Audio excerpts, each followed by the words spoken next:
तस्माद्वा एतस्मादात्मन आकाशः सम्भूतः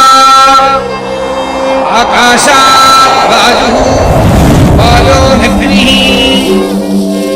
अग्निरापः अद्य पृथिवी पृथिव्या ओषधयः ओषधीश्चोर्णम् अन्नात् पुरुषः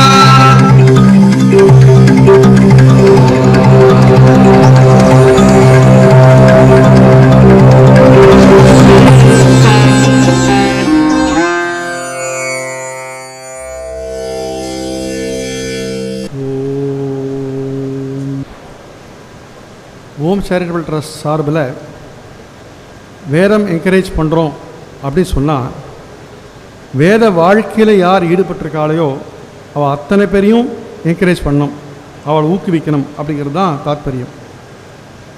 இப்போ வேதம் படிக்கிற உங்களை ஊக்குவிக்கிறோம் அப்படி சொன்னால் வேதம் படித்தா மட்டும் போராது, அதை அது வாழ்க்கையில் கொண்டு வரணும்.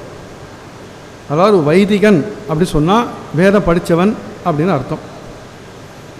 ஆனால் வைதிக தர்மம்னு ஒன்று இருக்குது, அந்த தர்மத்தை அனுஷ்டிக்கிறவன் தான் உண்மையிலே வைதிகன்.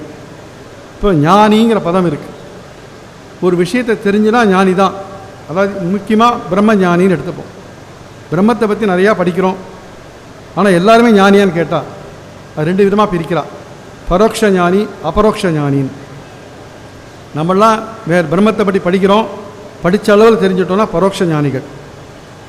ஆனால் இந்த பரோட்சத்தினுடைய பராகாஷ்டை என்னதுன்னா அந்த மனசு பிரம்மத்தில் ஸ்திரமாக இருக்கிறதுன்னு அர்த்தம். இது பரோட்ச ஞானியோட லட்சணம். ஆனால் அந்த பிரம்மமாகவே ஆகிறதுன்னு ஒன்று இருக்குது, பிரம்மவித் பிரம்மைவ பவத்தின்னு சொல்லுவாள். அதாவது அந்த பிரம்மத்தை ரியலைஸ் பண்ணுறது, தன்னுடைய சொரூபம் என்ன அப்படின்னு ரியலைஸ் பண்ணுறவன் அபரோக்ஷ ஞானின்னு சொல்லுவாள். அவன் தான் உண்மையிலே ஞானிங்கிற பதத்துக்கு சரியான பொருத்தமான பர்சன். அதே மாதிரி வைதிகன் அப்படி சொல்லிட்டா எல்லாரும் வைதிகால் தான், வேதம் படிக்கிறவாள்லாம் உபயுக்தமாக படிக்கிறவாளும் வைதிகா தான். ஆனால் அந்த வைதிக மார்க்கத்தில் யார் நிஷ்டையோடு இருக்காளோ, நிஷ்ணாதாவாக இருக்காளோ, அவள் தான் வைதிகன்ற பதத்துக்கு சரியான பொருள். அப்படி வாழறவா அக்னிஹோத்திரிகள். இந்த அக்னிஹோத்திரம் அப்படிங்கிறது சாதாரணப்பட்ட வேலை இல்லை. அதாவது விவாகம் ஆன உடனே ஔபாசனம்னு பண்ணுவாள். இது ஆரம்ப ஸ்டேஜ். இந்த ஔபாசனம் முடித்து அது கூடவே இஷ்டிகள்லாம் பண்ணுவாள். அந்த இஷ்டிகள்லாம் சேர்த்து பண்ணி இது அக்னி ஆதானம்னு சொல்லிட்டு இந்த அக்னியை வளர்க்குறதுக்காக அவள் தன்னுடைய வாழ்க்கையை டெடிகேட் பண்ணுறாள். இப்போ ஒரு பிராமணனோட வலது கையில் அக்னி இருக்குதுன்னு சொல்லுவாள். அந்த அக்னி அவன் வலது கையில் எப்படி வரும்? அந்த அக்னி ஆதானம் பண்ணால் தான் வரும். நம்ம அடுப்பு முட்டினா வந்துடாது. அந்த மந்திரபூர்வமாக அந்த அக்னியில் ஹவிசு கொடுத்து அந்த அக்னியை ஸ்வீகாரம் பண்ணணும். அப்போ தான் அவன் கையில் அக்னி இருக்குன்னு சொல்லுவாள். அந்த மாதிரி இந்த அக்னிஹோத்திரியாக இருக்கிறவா அதுக்கு ஒரு குவாலிஃபிகேஷன் மனுஸ்மிருதியில் இருக்குது. அதாவது வேதம் படிச்சிருந்தால் மட்டும் போராது, வேதத்தில் பாரங்கதனாக இருக்கணும். அதாவது வேதத்தில் செம்மையாக நன்கு தெரிஞ்சவனாக இருக்கணும். இது மட்டும் இல்லை, வைத்தான குஷலன்னு சொல்லுவாள். அதாவது அந்த வேத மந்திரங்களை எப்படி பிரயோகம் பண்ணணும், எங்கே பிரயோகம் பண்ணணும், எப்படி பிரயோகம் பண்ணணும் அப்படிங்கிறதெல்லாம் தெரிஞ்சுட்டு இருக்கிறவா வைத்தான குஷலர்னு சொல்லுவாள்.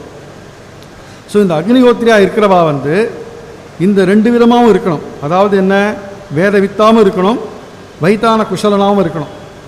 வேதத்தை நன்னா படித்தவனாக இருக்கணும், அந்த வேத மந்திரங்களை எங்கே எப்படி எப்போ பிரயோகம் பண்ணணும் அப்படிங்கிறதும் தெரிஞ்சவனாக இருக்கணும். அதனால் அக்னிஹோத்திரியாக இருக்கிறவன் சாதாரண விஷயமாக இருக்க முடியாது.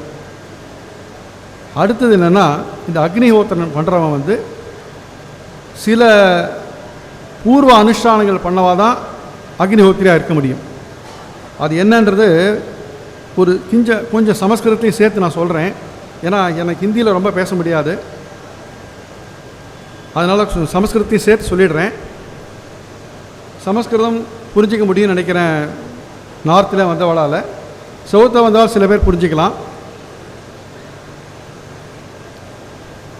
மத்தியில் தமிழையும் சேர்த்து சொல்லிடுறேன். ஏன்னா அப்போ ரெண்டு விஷயமும் தெரிஞ்ச மாதிரி ஆகும். ஒரே தமிழிலே பேசிகிட்டு இருந்தால் அவளுக்கு புரியாது. எனக்கு ரொம்ப ஹிந்தி வராதுங்கிறதுனால சமஸ்கிருதத்தை சேர்த்துக்கிறேன். சர்வேபியா சவினே பிரணதி. விஷயஸ்ய காம்பீரியம் ககனம் ஸ்ரோத்ருணாம் நைகபாஷா ஞானசமத்துவம் ச உத்திஷ்ய அஸ்மின் விஷயே गीर्वाण्या भाषितं प्रभवामि. वेदज्ञ ब्राह्मणः वैदिकति जानीमः. वेदं वेत्ति अधीतेव. परं वेदमार्गाणि यायि चेत् नाल्पविद्यो न बालिशः होता स्यात् अग्निहोत्री इति मनुः. अतः पंडितो भवितव्यः इति स्पष्टम्. मुण्डकोपनिषदि एवं पठ्यते यस्याग्निहोत्रम् अदर्शनम् अपौर्णमासम् अचातुर्यमासम् अनाग्रयणम् अतिथिवर्जितं च अहुतम् अवैश्वदेवम् अविदिनाहुतम् आसप्तमां तस्य लोकान् हिनस्ति इति. இந்த மந்திரத்தோட பொருள் என்னென்னா, அதாவது முண்டகோபனிஷத்தில் ஒரு மந்திரம் வருது. யாருடைய அக்னிஹோத்திரமானது தர்ஷபூர்ண மாசங்களோடு சேர்ந்து இல்லாமல் இருக்கிறதோ, தர்ஷபூர்ண மாசங்கிறது 2 இஷ்டிகள், பௌர்ணமியிலையும் அமாவாசையிலையும் பண்ண வேண்டிய 2 இஷ்டிகள், இதெல்லாம் சேர்த்து இருக்கணும். அச்சாதுர்ய மாதம் சாதுர்மாசிய யஜ்ஞங்கள் பண்ணணும். அதெல்லாம் என்னது? வைஸ்வதேவம். இது 4 மாதத்துக்கு ஒரு தடவை வரக்கூடிய யஜ்ஞங்கள். வைஸ்வதேவம், வருண பிரகாசம், சாக்கமேதம், இப்படின்னு 3 யஜ்ஞங்கள். இதெல்லாம் பண்ணணும். இதை பண்ணாதான் அக்னிஹோத்திரியாக இருக்க முடியும். அடுத்தது அநாகரயணம். ஆகரயணம்னு ஒரு யஜ்ஞம், அதை பண்ணணும். அதிதி வர்ஜிதம் ச, அதிதி சத்காரம் பண்ணணும். அகுதம், சரியான நேரத்தில் அந்த ஆகுதிகளை கொடுக்கணும். நம்ம சந்தியாவனம் பண்ணுறச்சு என்ன பண்ணுறோம்? பிராயசித்தார்ய பிரதானம் கரிஷே அப்படி பண்ணிடுறோம். அந்த மாதிரிலாம் இவ பண்ண முடியாது. சூரியோதயத்துக்கு முன்னாடி அந்த சமயத்தில், அந்த சூரியோதய சமயத்தில் இவ பண்ணணும். அந்த மாதிரி பண்ணலன்னா அந்த அக்னிஹோத்திரம் பிரயோஜனம் இல்லை. அந்த டயத்தில் பண்ணணும். அவைஸ்வதேவம், வைஸ்வதேவாதி யஜ்ஞங்கள்லாம் சேர்த்து பண்ணணும். இந்த பஞ்சமகா யஜ்ஞங்கள்லாம் நம்ம சொல்கிறோம் இல்லையா, அந்த மகா யஜ்ஞங்கள் ஒவ்வொரு கிரகஸ்தனும் ஒவ்வொரு யாருக்கு உபநயனம் ஆகிருக்கோ அவள் 5 யஜ்ஞங்கள் பண்ணணும். தேவயஜ்ஞம், பித்ருயஜ்ஞம், பூதயஜ்ஞம், வைஸ்வதேவம் இத்தியாதிகள், அப்புறம் பிரம்மயஜ்ஞம் அப்படின்னு ஒரு 5 யஜ்ஞங்கள் இருக்குது. அதோடு சேர்த்து இந்த வைஸ்வதேவ மந்திரங்கள்லாம் சேர்த்து சொல்லணும்.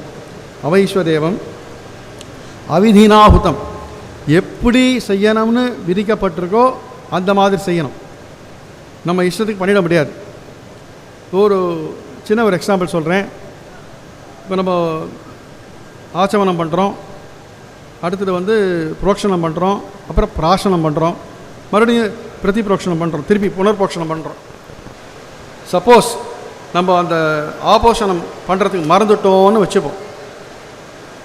நம்ம என்ன பண்ணுவோம்? பண்ணிட்டு அருகேயும் விட்டுறோம். தப்புன்னு ஞாபகம் வருது, அடாடா பிராசனம் பண்ணவே இல்லையே அப்படின்னா ஒரு மந்திரம் சொல்லி பிராசனம் பண்ணிடலாம். இது விதி இல்லை, அவிதி தான். ஆனால் இது தப்புன்னு ஆகிடாது, நம்ம விட்டுட்டோங்கிற குறை வராது. ஆனால் இவ அக்னிஹோத்திரத்தில் இந்த மாதிரி தான் செய்யணும்னு விதி இருந்தால் அந்த விதி பிரகாரம் தான் அவள் செய்யணும். அந்த மாதிரி செய்யலைன்னா, இந்த மாதிரி நான் சொன்னேன் இல்லையா லிஸ்ட்டு, இந்த லிஸ்ட்டு பிரகாரம் அவள் செய்யலைன்னா ஆசப்தமாம் லோகான் ஹினஸ்தி, அவளுக்கு 7 லோகங்களும் கிடைக்காமல் போயிடுமா. அதாவது பூஹு புவஹா சுவஹா மஹான்னு தபஹா ஜனஹா அப்படி சொல்கிறோம் இல்லையா, இந்த 7 லோகங்கள், இந்த லோகங்கள்லாம் அவளுக்கு கிடைக்காமல் போயிடும். அப்படின்னா அக்னிஹோத்திரம் எவ்வளோ டஃப்பு, எவ்வளோ கஷ்டம்னு பாருங்க. ஸோ இந்த மாதிரி ஒருத்தர் அக்னிஹோத்திர நிஷ்டையாக இருக்கார் அப்படி சொன்னால் இத்தனை யஜ்ஞங்களும் பண்ணிட்டு இத்தனை யாகங்களும் பண்ணிட்டு அவள் இருக்கான்னு நம்ம புரிஞ்சுக்கணும். ஏதோ நான் 10வது பாஸ் பண்ணிட்டேன் அப்படின்னா எப்படி 9 கிளாஸும் பாஸ் பண்ணி 10வது முடிச்சிருக்கேன் அப்படின்னும் நம்ம புரிஞ்சுக்கிறோமோ, அதே மாதிரி அக்னிஹோத்திரம் பண்ணுறார் அப்படின்னு சொன்னால் இந்த யஜ்ஞங்கள்லாம் பண்ணி அவள் சிறப்போடு அக்னிஹோத்திரம் பண்ணிட்டு இருக்கான்னு நம்ம புரிஞ்சுக்கணும். அடுத்தது இந்த அக்னிஹோத்திரம் பண்ணது மட்டும் இல்லாமல் வேத ஸ்லோகம் 40 சம்ஸ்காரங்கள் இருக்குது வேதத்தில். அந்த சம்ஸ்காரங்களும் ஒவ்வொன்றா பண்ணணும். இந்த சம்ஸ்காரங்கள் அப்படின்னா சம்ஸ்கிரியத்தை இது சம்ஸ்காரா, இதெல்லாம் நம்மளுடைய மனசை சித்த சுத்தியை கொடுக்கும் அப்படிங்கிறது தான் இதோட தாத்பரியம். ஒரு மனிதன் ஜன்மா எடுத்து ஒரு பிராமணன், முக்கியமாக எல்லாருக்கும் இது அன்வயிக்கும், பிராமணனுக்கு விசேஷமாக அன்வயிக்கும். அவனுடைய ஜன்மத்தினுடைய பலம் என்ன அப்படின்னா அந்த பிரம்ம பிராப்தி, அதாவது இறைவனை அடையணும். அந்த இறைவனை அடையிறதுக்கு மனசு நிச்சலமாக இருக்கணும், அங்கே இங்கே ஆடிகிட்டே இருக்கக்கூடாது. அது ஃபஸ்ட்டு ஸ்டெப்பு. அந்த ஃபஸ்ட்டு ஸ்டெப்புக்கு போகிறதுக்கு ஒரு குவாலிஃபிகேஷன் என்னென்னா இந்த மாதிரிலாம் பண்ணி மனசை சுத்தப்படுத்தணும். அதுதான் சம்ஸ்காரியம்னு பேர். அந்த சம்ஸ்காரங்களில் 40 சம்ஸ்காரங்களில் பாக்க யஜ்ஞங்கள் 7, ஹவீர் யஜ்ஞங்கள் 7, சோம யஜ்ஞங்கள் 7ன்னு 21 யஜ்ஞங்கள் சொல்லப்பட்டிருக்கு. இது ஸ்ரௌதத்தில் இருக்குது, அதாவது ஸ்ருதியில் இருக்குது. இந்த யஜ்ஞங்கள்லாம் பண்ணவாதான் சோமயாஜி, வாஜபேயின்னு சொல்லுவாள். இவா எப்படி அக்னிஹோத்திரமும் பண்ணிட்டு அந்த அக்னிஹோத்திரத்துக்கான ப்ரீ குவாலிஃபிகேஷனாக இருக்கக்கூடிய யஜ்ஞங்கள்லாம் பண்ணிட்டு அதை தவறியும் இந்த வேதத்தில் சொல்லப்பட்ட யஜ்ஞங்களும் பண்ணுறாவா. அப்படி சோமயாஜி, வாஜபேயி அப்படின்னு யஜ்ஞங்கள்லாம் பண்ணவா இந்த டைட்டில்லாம் அடையிறா. இப்போ நான் சொன்ன விஷயத்தை கொஞ்சம் உத்தர பாரதியாரெலாம் புரிஞ்சுக்கிறதுக்காக சமஸ்கிருதத்துலேயும் ஒரு தடவை சொல்லிடுறேன்.